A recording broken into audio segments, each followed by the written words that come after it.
Hola a todas y todos, mi nombre es Fabrizio Lorusso, bienvenidos, bienvenidas a este espacio en el canal del amigo Jesús Escobar Tovar. Vamos a hablar esta semana de las verdaderas razones de los aranceles de Trump y yo lo titulo The Gamble, es decir, la gran apuesta, y porque tiene que ver con un análisis que trata de reconstruir el entramado complejo de diferentes noticias, escándalos, dichos, no dichos, de estos meses del segundo mandato de Donald Trump a la presidencia de Estados Unidos. Y bueno, mucho se ha especulado, de hecho, sobre la salud mental del presidente de Estados Unidos, sobre sus excesos, sandeces, disparates, verborreas, condenas judiciales, atrevimientos que parecen patológicos en el ámbito político, internacional, empresarial, personal. El tema no es nuevo, pues simplemente se ha recargado entre su primer polémico mandato y este segundo periodo de administración al mando del decadente imperio americano. Pero no, la noticia es que Trump no está loco, no como quisiéramos pensar, creyendo que sus medidas y dichos extremistas pudieran ser fruto de algún grave desequilibrio psíquico que pronto va a ser aplacado o tratado médicamente o que simplemente pasen las elecciones intermedias y entonces digamos que sus motivos ya no existan y no tenga ya ese poder. Puede pasar, pero él tiene un plan y parte de su país lo acompaña, lo ha votado, aunque vaya en contra, o en parte, en contra de su interés, o de cómo este interés había sido concebido, por lo menos desde el fin de la Segunda Guerra Mundial, en 1945. ¿No? Digamos que podríamos estar de acuerdo sobre el hecho de que Trump no está más alterado que muchos otros personajes con perfiles cínicos o tendencias incluso psicópatas o sociópatas, pero que están integrados, más o menos manifiestos u ocultos, y que son frecuentes dentro de ciertas élites, jefes militares, magnates, tomadores de decisiones, incluso grandes empresarios. Son tipo Elon Musk, Javier Milei en Argentina, Vladimir Putin o hasta el mismo Felipe Calderón, por mencionar algunos.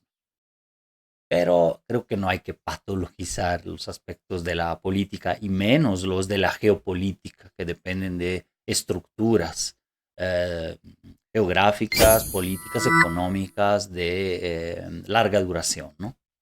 A lo que voy es que además de tachar al mandatario de insano, a Donald Trump, muchos análisis se han centrado en la supuesta locura de querer desacoplar el viejo orden y la normatividad internacional, el globalismo, el librecambismo, el neoliberalismo, la OMC, ¿no? La Organización Mundial del Comercio, así como la dimensión imperial que Trump pretende destruir o ajustar. Y ahí han ido muchas de las críticas y los comentarios, ¿no? Como decir, es una locura que quiera hacer eso. Ahora parece que China incluso se va erigiendo como defensora de aquel orden de la globalización sin fronteras, el globalismo, de respeto a las normas internacionales, en un giro que hasta hace poco habría sido impensable y hasta paradójico.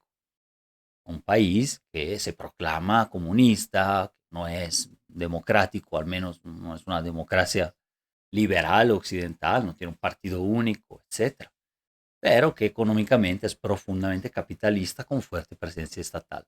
Pero bueno, este giro chino en realidad incorpora el proyecto de larga data para una globalización otra, no la del siglo XX, el último cuarto del siglo XX sobre todo, sino una que tenga características asiáticas, no tan americanas o anglosajonas, y que se basa en la nueva ruta de la seda, por ejemplo, en el creciente dominio terrestre y la aspiración de dominio de los mares que no tiene China para el siglo XXI. Y entonces podemos leer, por ejemplo, los acuerdos de asociación estratégica integral que acaba de firmar China con Azerbaiyán el pasado 23 de abril en clave de esta otra globalización, ¿no? Todos los acuerdos de China con Kazajistán, incluso con Rusia, luego que trata de pasarlos para Turquía y llegar a Europa, es la nueva ruta de la seda, que es la contraglobalización. a la manera china, ¿no? Entonces me parece que para ofrecer el gran cuadro de la situación son fundamentales las razones geopolíticas y estratégicas, no solo tácticas y de negociación inmediata de las noticias o de chantajes, ¿no? Que están detrás de la guerra arancelaria, la incertidumbre global desatada por el Tycoon Trump y su gabinete. Es decir, ha prevalecido la idea de la patologización de la política trumpiana definida como suicida y la relativización en clave táctica, es decir, inmediatista, breve periodo de sus medidas, en lugar de consideraciones más estratégicas y de mediano largo plazo para moverse en esta telaraña noticiosa de estas últimas semanas, ¿no? El primer aspecto por destacar es que Trump nació y morirá como un gambler, un apostador descarado y tramposo, como un jugador del destino y del dinero, que en realidad son los del país o del mundo y no los suyos. O sea, un blufeador y buleador profesional. Pero esto significa que su plan es una gran apuesta, como la de un jugador de póker, difícil, costosa, contraproducente para muchos sectores de las sociedades y las economías estadounidenses y mundiales, aunque no necesariamente un plan imposible o sin una lógica. Por un lado, la pretensión estadounidense es ejecutar una retirada parcial de su dimensión imperial para que sus socios, más bien los países satélites europeos, perdedores o que fueron fuertemente apoyados para, digamos así, ganar la Segunda Guerra Mundial, me refiero a Francia, Gran Bretaña, y perdedores como pues, Alemania, Italia, por ejemplo. Bueno, eso que se encarguen y tengan más responsabilidades y costos para su defensa y estrategia comercial, aunque esto signifique la tentación de acercarse más a China y Rusia, o sea, como de mandarlos hacia esa esfera multipolar. La administración Trump 2.0 básicamente tiene tres objetivos económicos que implican a su vez importantes premisas y repercusiones geoestratégicas. Su eje es una guerra de divisas y monetaria, a partir de o disfrazada de guerra de aranceles. Entonces, detrás del gran telón de los aranceles se esconden otras batallas, tanto económicas, que ahorita vamos a analizar aquí, como las que acabo de mencionar, geoestratégicas, geopolíticas, ya de alcance histórico.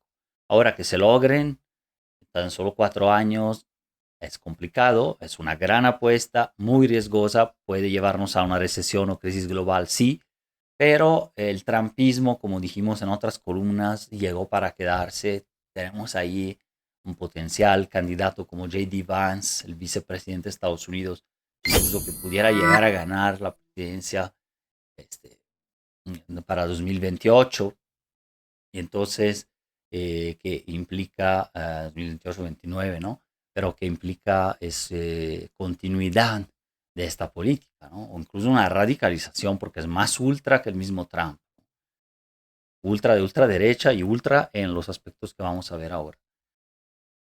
Em, Todo esto se configura también dentro de la guerra de aranceles, que en realidad es una guerra de divisas, y ahorita vamos a analizar la economía de eso, pero se concibe dentro de una reorientación estratégica interna, global, con una distinta proyección exterior y de dominio del país, así como de las zonas de influencia regionales en dirección de cierto bipolarismo, cuando menos, China, Estados Unidos, o tripolarismo, multipolarismo, si queremos incluir al área euroasiática con Rusia y o la Unión Europea, que queda más bien en el medio y no es. Recordemos que la Unión Europea como tal es un sujeto económico, pero no es un sujeto geopolítico.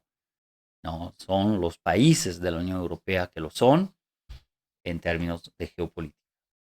Esta reconfiguración pretende blindar América del Norte y el Ártico, que sería un polo, amarrando Groenlandia, Canadá, Panamá alrededor de Estados Unidos, cuando menos, y delegar a satélites y aliados la carga imperial en otras latitudes y territorios, particularmente Eurasia, principalmente con el fin de limitar y combatir a China, eventualmente acordarse con o limitar el poderío de Rusia. Sudamérica ya se da por asentado que quedaría dentro del área de control del gigante del norte. Los tres motivos económicos del trumpismo incorporan de cajón apuestas muy riesgosas para todos los jugadores y un terremoto de piezas en el tablero de la economía global, con el trastocamiento de pactos y equilibrios vigentes desde mediados del siglo pasado. Pensemos en toda una larga generación de 80 años, por lo menos, de un sistema que con sus crisis, problemas había funcionado, ese de la globalización americana y de la proyección imperial estadounidense, en donde están pagando la mayoría efectivamente de los costos, y la propaganda de Trump, en parte verdadera, en parte propaganda, en eso se basa, ¿no? Nada más que le da la culpa a los aranceles, que sería el costo que paga Estados Unidos. Es mucho más complejo que eso, es el costo del imperio como tal. Pero bueno, Trump encontró esa manera para luego tratar de reequilibrar esa dimensión exterior estadounidense. Entonces, de la economía, el primer elemento es la devaluación del dólar, que se está logrando por el momento con referencia a la mayoría de las divisas, con el fin de que Estados Unidos recupere pujanza en sus exportaciones. Eso implica inflación también. Entonces, más que un daño colateral está previsto dentro del plan, al menos en el breve periodo, ¿no? Sin embargo, si las negociaciones en curso sobre aranceles recíprocos y otras barreras al comercio, país por país, terminan por no favorecer a Estados Unidos en el marco de mediano plazo, un par de años, 5 años o mucho, esta parte del plan podría fracasar. Es decir, eso de devaluar el dólar para exportar más. Que pues si hay mucho arancel, la negociación no funciona, Estados Unidos termina exportando menos, aunque tenga un dólar competitivo, ¿no? Pero bueno. El euro, por su parte, es de las pocas divisas que sigue apreciándose con el dólar también, exacerbando la pérdida de competitividad de las exportaciones de la Unión Europea. O sea, o menos competitivas porque el euro es caro, y sobre todo de los países que adoptan la moneda común también. Todo el área euro está estancada, ¿no? La guerra arancelaria y el mantenimiento de los tipos de interés en Estados Unidos van provocando un incendio inflacionario en aquel país, por el momento previsto por el mismo Trump. Pero esto puede salirse de las manos en el corto mediano plazo incluso. O sea, sí es parte del plan, porque eso ayuda a reducir el peso también de la deuda, que es la más alta del mundo, la deuda estadounidense, y equivale al 121% del PIB, ¿no? Recordemos que México va por ahí del 50% del PIB, su deuda. En la Unión Europea solo dos países tienen cuentas peores que Estados Unidos. Grecia, 162% de deuda sobre el PIB en 2023, e Italia con el 137% del PIB, es decir, de deuda superior al PIB. Mientras que el coste anual del servicio de la deuda estadounidense fue en 2024 de cerca de 870.000 millones de dólares, por lo que superó incluso el gasto en defensa. Este sería el segundo elemento, ¿no? Después de la cuestión de devaluar el dólar para exportar, la reducción del pago del servicio de la deuda pública, que también depende de esta inflación, de la devaluación del dólar, y el monto absoluto de la misma. Sabemos que tiende, al menos por un periodo, a aligerarse la carga de la deuda cuando hay esa debilidad de la moneda, ¿no? Entonces, por ahora, esto no ha sido acompañado, sostenido por una esperada reducción de las tasas de interés, que es lo que Trump espera del Banco Central. Vamos a ver. Esta disminución de tasas de interés en Estados Unidos, que todavía se mantienen bastante altas también para quienes invierten en dólares, por ejemplo, o tienen fondos allá, el interés todavía es atractivo, ¿no? Creo que ronda por ahí del 4%, incluso más o menos. Esta disminución de la tasa de interés que normalmente aplica el Banco Central para tratar de reducir también la inflación, ya se está incendiando otra vez, podría relanzar las inversiones productivas. O sea, menos tasa de interés, la gente toma prestado, bueno, las empresas toman prestado para invertir. Ya no conviene tener dinero ahí en el banco, ¿no? Ese sería el razonamiento. Entonces, esto podría ser presentado como lo que dijo Trump, como proceso de reindustrialización dentro del país, reinversión. Pero es una decisión, esta de las tasas de interés, que no la toma el gobierno, la debe tomar la Fed, la Federal Reserve o Banco Central, Reserva Federal, aún renuente ahora a hacerlo ante la incertidumbre del escenario y la aversión al propio gobierno de Trump 2. Es decir, el Banco Central todavía no decide también porque ve que entre aranceles, declaraciones, decretos ejecutivos, cambios, negociaciones de par en par uno con otro y bloques, etcétera, no hay una claridad del escenario, ni arancelario ni económico, como para tomar una decisión así por parte del banco. Esa es la justificación. De hecho, el jefe de la Reserva Federal, Jerome Powell, ha sido atacado o invitado a dimitirse por el presidente un día sí y el otro también. Salvo luego retractarse Trump, ¿no? Como hizo el martes pasado y decir que no le va a pedir renuncia para disque tranquilizar a los mercados, ¿no? Como sabemos, muy errático en sus mensajes, pero hay que estar leyéndolos ya ahora en el mediano plazo de estos meses y un poco en red, ¿no? Como tratando de armar justamente el rompecabezas.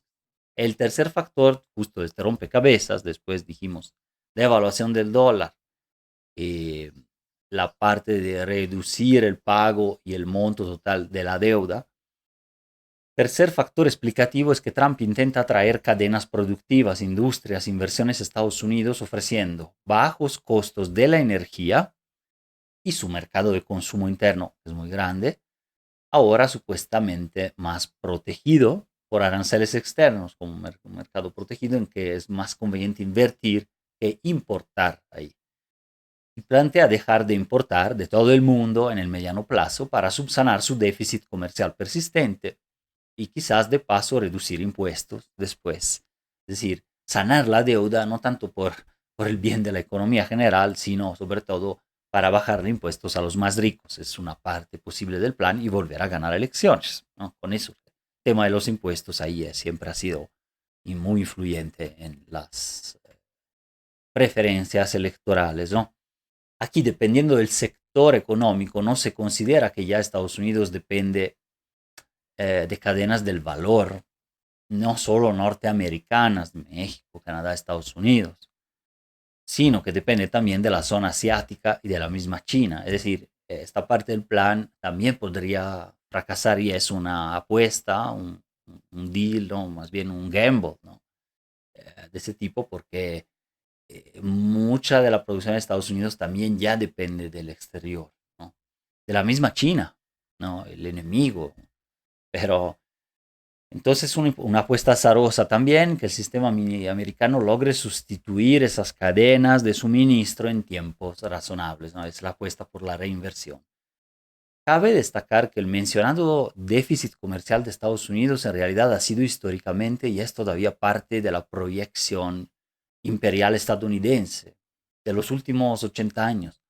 Ha sido el pivote de la globalización americana y de la economía mundial desde 1945, pues servía para afianzar clientes dependientes e incluso desarrollar países como Corea del Sur o Taiwán en su momento e incluirlos así dentro de la esfera hegemónica estadounidense, o sea, vía comercio.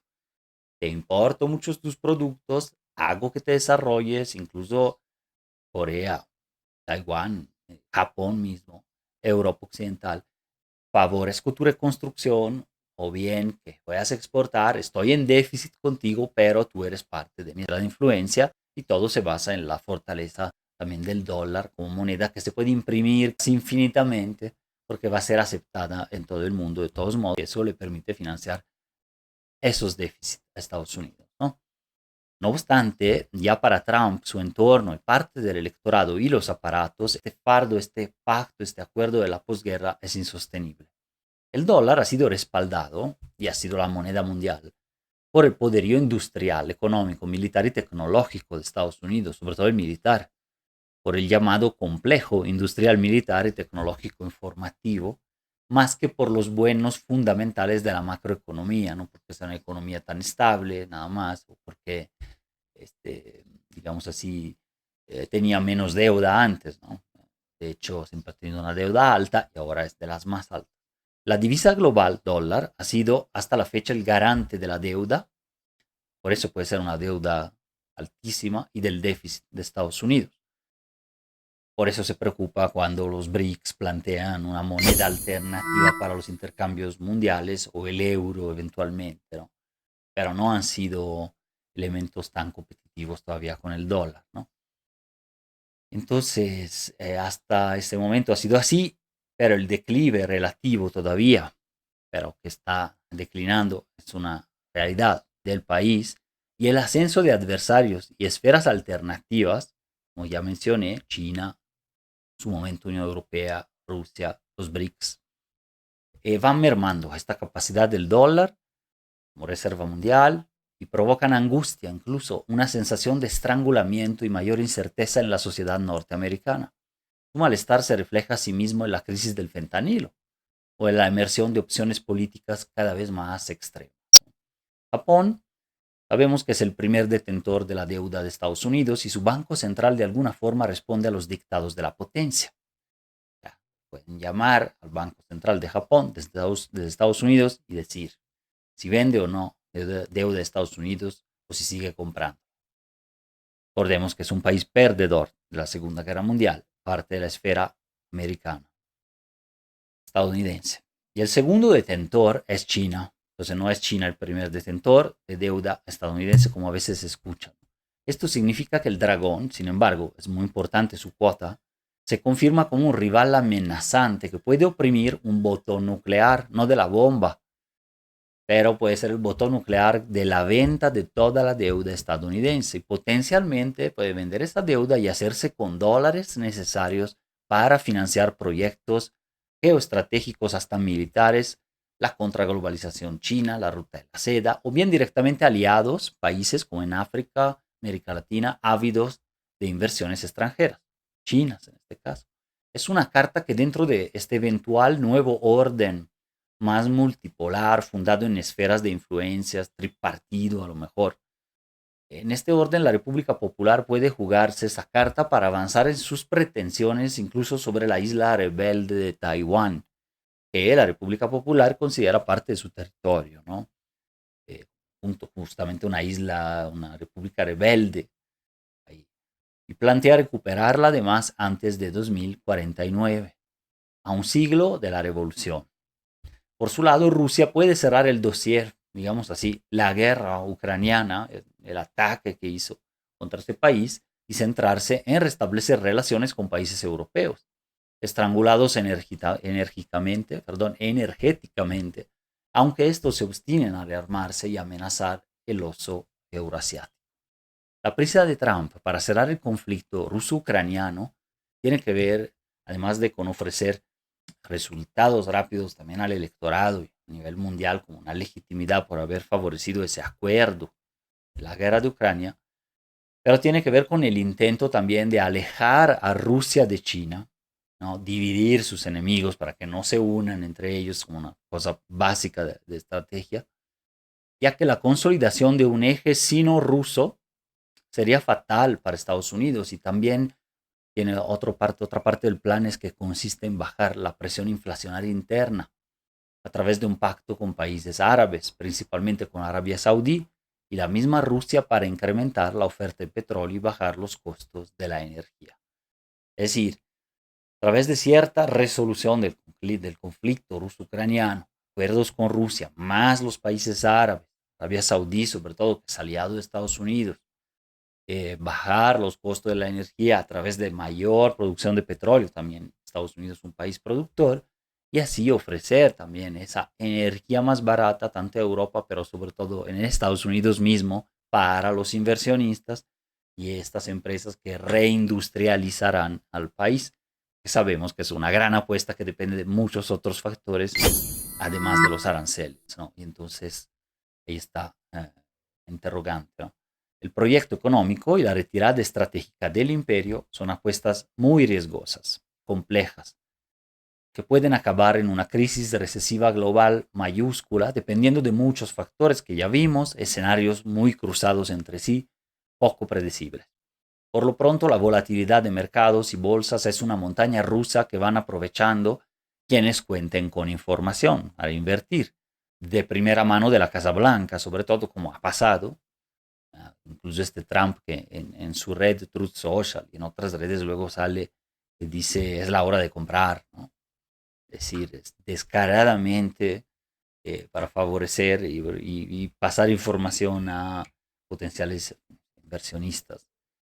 Y se puede entonces anticipar algo de las intenciones presidenciales, es un factor estratégico y solo pocos pueden acceder a ello. Pero más allá de las coyunturas, la estrategia del Big Gamble, de esta gran apuesta, está marcada, me parece, con las coordenadas que acabo de enumerar, tratar de explicar. El análisis de estos escenarios debe incluir, sobre todo y también, la respuesta de China, que ya ha inducido un paso atrás del mismo Trump. O sea, ya lo están ahí en el forcejeo, no más que diálogo, ¿no? Son las declaraciones. Por ejemplo, con el anuncio del 22 de abril de Trump sobre una reducción parcial de los aranceles al gigante asiático. O sea, ya ha reculado un poco. Van con ajuste, ¿no? Empiezan a 130, 140%, luego va bajando las expectativas. Y en menor medida, todos estos escenarios dependen, además de Rusia, ya lo dije, también de la Unión Europea, que está desgastada por su propia austeridad ideológica y financiera y por las consecuencias del conflicto en Ucrania, que está pagando directamente en el territorio, con menos márgenes de maniobra y poder de negociación respecto de los demás actores internacionales. Entonces, este es un poco el cuadro que quería compartirles. Muchas gracias, nos vemos en la siguiente.